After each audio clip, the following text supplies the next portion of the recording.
ആ സ്ലാബ് എവിടെയെങ്കിലും തട്ടി നിൽക്കുകയും ആ സ്ലാബിനടിയിൽ അവർ സുരക്ഷിതരായി ഉണ്ടായിരുന്നാലും മതിയായിരുന്നു. ചെറുപ്പക്കാരാണ്, മുർഷിദാബാദിൽ നിന്ന് വന്നവരാണ് എന്നാണ് മനസ്സിലാക്കുന്നത്.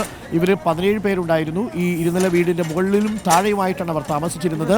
6:10 കൂടിയാണ് ഈ വീടിൻ്റെ ഒരു ഭാഗം ഇടിഞ്ഞു വീഴുന്നത്. വളരെ സാവധാനം അത് മാറ്റണം, കാരണം അതിനുള്ളിൽ ജീവനുള്ള മനുഷ്യരുണ്ട് എന്നുള്ളതാണ് ഏറെ സങ്കടപ്പെടുത്തുന്ന കാര്യം.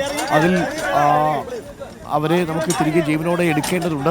ഏകദേശം 1 മണിക്കൂർ 20 മിനിറ്റ് പിന്നിടുന്നു അപകടം നടന്നിട്ട്. 7:10 കൂടിയാണ് ഈ ഇരുനില കെട്ടിടം അവിടെ ഇടിഞ്ഞു വീണത്. ഇന്നലെ രാത്രി മുഴുവൻ നല്ല മഴയായിരുന്നു. മഴ സമയത്ത് ഇത്തരം വീടുകൾ ഇടിഞ്ഞു വീഴുന്നത് സ്വാഭാവികമാണ്. പക്ഷേ വീടിനുള്ളിൽ ഇവർ ഇന്നലെ ഉറങ്ങിക്കിടന്നിരുന്നവർ രാവിലെ പണിക്ക് പോകാനായിട്ട് ഇറങ്ങുന്ന സമയത്താണ് കെട്ടിടം ഇടിഞ്ഞു വീണതും. ഇപ്പോൾ ഇടിഞ്ഞു വീണ കെട്ടിടത്തിൻ്റെ അവശിഷ്ടങ്ങൾക്കിടയിൽ നിന്ന് ആ 3 പേരെ തിരയുകയാണ്. സ്ലാബ് മാറ്റുമ്പോൾ അതിനടിയിൽ അവരുണ്ടോ എന്നുള്ളതാണ് ഒരു പ്രധാനപ്പെട്ട കാര്യം.